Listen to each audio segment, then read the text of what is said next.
տարիքով մեծ մարդիկ են, որովհետև երիտասարդները չեն կարողանալու գնան այդ չնչին աշխատավարձով աշխատելու, տնօրինությունն էլ կոպիտ ասած դողացնում է այդ ծերերի վրա, որովհետև եթե իրանք է գնացին դպրոցը մնալու է առանց խնամակալների, գիշերով երեխաների համար։ Շատ ծնողներ, ես ինքս եղել եմ 17 հատուկ դպրոցի ծնող կոմիտեի նախագահ եւ շատ լավ գիտեմ այդ ծնողների ցավը, ու երբ որ ծնողը տանում է երեխուն մանկատուն, ասում են վատ ծնող էր։ Արավ մանկատուն։ Երբ որ ծնողը երեխուն պահում է իր մոտ ու չի կարողանում աշխատի, ասում են երկու ոտք երկու ձեռքն ունի, բայց այս ծնողը չի աշխատում, գնում է դառնա նպաստառու։ Ինչ անի ծնողը։ Իսկ շատ ներողություն, Հայաստանի Հանրապետությունում նման կարգավիճակ ունեցող անձինք, այսինքն դուք որպես հաշվանդամի մայր, դուք պետության կողմից վարձատրվում եք, թե չէ, ինչ-որ մի օգնություն, աջակցություն կա։ Ոչ, բացարձակ, միայն երեխայի թոշակն է։ Ինչքան է երեխայի թոշակը։ 39,000։ 39,000 դրամով, 40,000 կամ 39,000 դրամով երեխա բանը ո՞նց պահես։ Այդ 40,000-ով այսօր գնաս շուկա, նույն րոպեին կվերջանա։ Ո՞նց պահես հաշվանդամ։ Պարոն Ղուկասյան, պամպերսի փող է դա ընդամենը։ Հաշվանդամ երեխայի ծնողի համար դա տակդիրի գումար է ընդամենը։ Իսկ դուք տեղեկություն ունեք հաշվանդամների քանակի մասին, որքան են հանրապետությունում։ Ճիշտն ասած չէ, բայց կարող եմ մոտ օրերս դա հստակեցնել, որովհետև այս երեխեքը, այս ծնողները շատ են ուզում աշխատեն, ես շատ ծնողն եմ, մենք ծնող ունենք, որ զույգ երեխեն են այդպիսին, ու ցավոք մեր Հայաստանում, երբ որ հաշվանդամ երեխա է լինում, պապաները արդեն չկան, այդ ծնողների 90%-ը մամաները դառնում են միայնակ մայր։ Այդ ցավոտ խնդիրը։ Մորական պահեցին, չէ, հիմա հարցը հետևյալն է, երբ որ 17 հատուկ դպրոցում էինք, տրանսպորտը շատ վատն էր, ու երբ որ ես միշտ բողոքում էի, ասում էի, բա ասենք անընդհատ այդ տրանսպորտը վերանորոգվում է, տնօրենը այո, հեգնական չերեզով ուղարկել էր դե վատնա, Ուրիխանյանին թողասի նորը տա, այդ դեռ ալյանսիներ այդ բան, հեգնանքը գնում։ Հիմա այդ տրանսպորտները ուզում էր տալ Grand Candy ընկերությունը որպես օգնություն դպրոցներին։ Հետո Նիկոլենք ասեցին, որ չէ, դա պետք է մտնի պետբյուջե։ Grand Candy-ին լիք ամեն նոր տարվա մայիսի վերջ ավարտականների ժամանակ երեխեքին տոպրակներով բավականին տենց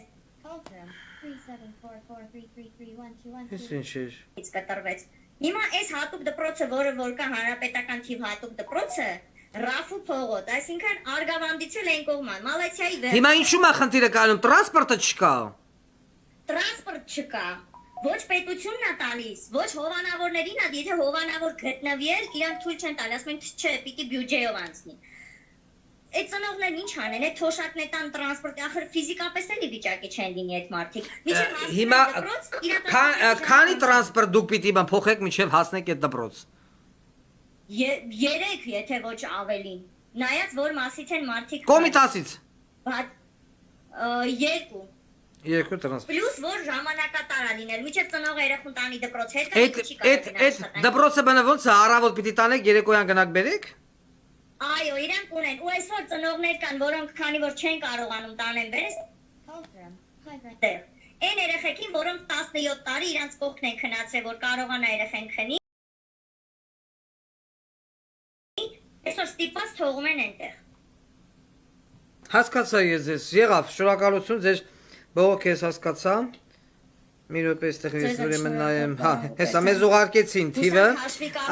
ուղարկեցին թիվը, հաշվառված հաշվանդամների թվականակը եւ բժշկա սոցիալական փորձաքննական հանձնաժողովի 2020 թվականի դրությամբ մինչև 18 տարեկան ունենք 8771 հաշվանդամ, նրանցից ուրեմն աղջիկ երեխեք 2757 են, 18-ից 40 տարեկան ունենք 22737 հաշվանդամ, անժամկետ, 40-ից մինչև կենսաթոշակային տարիքը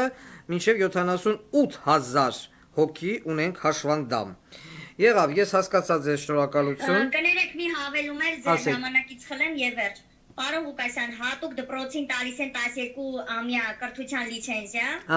Երեխեքին 9-րդ դասարանով ավարտացնում են, նստացնում են տունը։ Ես չգիտեմ դա ինչ նորություն է, դա ինչ ձև է։ Եթե կա լիցենզիա, խի են 9-ով ավարտացնում, որ այդ տարածքները ավելի այլ գներով վարձակալության տան այլ մարդ կանց։ Դա էլ կարող եք ճշտել։ Հերթական Այդ բազիտարություն, ինչ հա։ ասես անում են մի խոսքով Եղավ, շնորհակալություն։ Շնորհակալ եմ։ Ուրեմն ես գտնում եմ եւ շատ ճիշտ եմ գտնում, որ Հայաստանի Հանրապետությունը, այսինքն մենք տենում ենք, որ բանապետությունը բացարձակ արհամարանք ունի, այսինքն նորմալ մարդկանց նկատմամբ вообще արհամարանք ունի, ելունած թե հաշվանդամության եւ հաշվանդամություն ունեցող անձը պիտի ունենա խնամակալ, ինչպես Միացյալ Նահանգներում։ Եվ խնամակալը պիտի ստանա դրա համար գումար, ինչպես Միացյալ Նահանգներում։ Եվ խնամակալի աշխատանքը պիտի համարվի ստաժ, ինչպես Միացյալ Նահանգներում։ Հիմա հարգարժան Անուշը, որը որ խնամում է իր երեխային, եւ առհասարակետ օրենքը պիտի մտնի, պարտադիր իմ նախընտրական բուկլետի եւ ծրագրի մեջ եւ կմտնի, մարդը ունի հաշվանդամություն ունեցող երեխա կամ մայր, խնամում է, համ խնամակալությունը պիտի գնա որպես ստաժ, խնամակալը պիտի ստանա մինիմում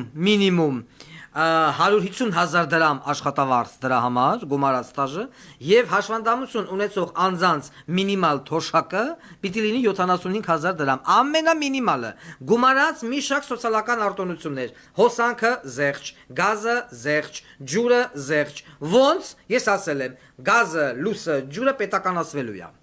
պետականացվելու է, տաշիր, մաշիր, շինող, ծծնող չկա, եկավ դոկուսակցությունը պետականացվում է, վերջ, չի կարող պետությունը իան մշտական եկամուտ բերող այնքանի մարդկությունը կա, օբյեկտները վեկալի եւ տա մասնավորի ձեռն ասի դուք հարստացեք, անձիտերից մի հատ թուլափայ հարկցեք, ոնց ուզում եք գրպեք չրպեք, չի լինելու։ Դուք ուզում եք, որպիսի նաեւ ես ուզում եմ դիմեմ այդ հաշվանդամներին եւ հաշվանդամների խնամակալներին, դուք ուզում եք որ լինի նման օրենք, ապրեք սոցիալիստական երկրում, ու են պիտի գնա քվյարկեք իմ օգտին, դոք կուսակցության օգտին։ Ես էլ պարտավորվում եմ լույսը, գազը, ջուրը, բոլոր հանքերը պետականացնել եւ ատեղից հոգալ ձեր ծախսերը, որը որ բավականին անհնարին բան չի։ Այն որ այսօր լափը մա խոսքի օրինակ Կարեն Կարապետյանը ծծնմա Գազպրոմը, եղած չեղածով, հեծերը գրփում ու ծծնմա տաշի սամոն, այդ ամենը պիտի գալսվի պետական բյուջե։ Դա ֆանտաստիկայի ժանրից չի։ Ու այն հոսանքը, որը որ այսօր կա այդ բաշական գինը միանշանակ վստահ են որ մինիմում 20%-ով հոսանքը եւ գազը կարելի է իջացնել։ Սահմանի վրա գազը ուրիշ գինա, սահմանը անցնում է մտնում է այս տրուբի մեջ 158-160 քանի ես իմ դոլարից կրկնակի ավելանում գալի հասնում է բանին։ Սպառողին ինչի համար։ Հասկացանք 30%, 40, լավ 50, բայց ոչ թե 200% կամ 150%։ Իմիջիալոց քանի գնաց խոսք դպրոցներից, ուրեմն մենք անդրադարձել ենք 172 դպրոցին, այդ փոսի դպրոցներ բանում, Օրբելի, այսօր վերջապես երեխեքը սկսեցին դասի գնալ փոսի դպրոց։ Երկու շաբաթ ինչ քաքսեին ուտում դրանք դարի միասա, մի փոքր ցնցել էր 2 մետր են կողմ, բան տարական դպրոցն են չեն ասում դրանց, այդ մինչև 8-9 դասան, նրանք դաս են գնում։ Ավակ դպրոցը, չգիտես քի դասի, ու այս բոզիտողությունը պիտի բան վերանա։ Դպրոցը պիտի լինի միջնակարգ, վերջ, ոչ ավակ, ոչ չգիտեմ, ես իմիջ քաքս։ Միասին ընդունավ է դպրոց, ավարտում է այդ